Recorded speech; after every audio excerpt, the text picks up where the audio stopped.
Lenda de hoje. A boneca de Okiko, Japão. História real a caminho.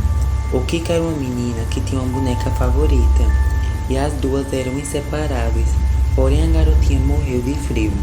E a lenda diz que seu espírito voltou para a terra e habita a boneca.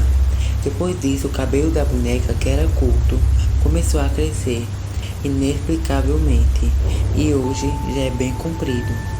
Em busca de respostas, cientistas estudaram os cabelos da boneca e comprovaram que é cabelo humano. Provavelmente, segundo a história de Okiko, a boneca fica atualmente no templo japonês, guardada, e seus cabelos continuam crescendo, e parece até com nossa adorada conhecida Annabelle. Bom, pessoal, isso foi a lenda de hoje. Uma lenda bem curtinha, mas eu acho uma lenda bem resumida e interessante, não é mesmo? Foi isso, espero que vocês tenham gostado. Um beijinho e até a próxima. Tchau!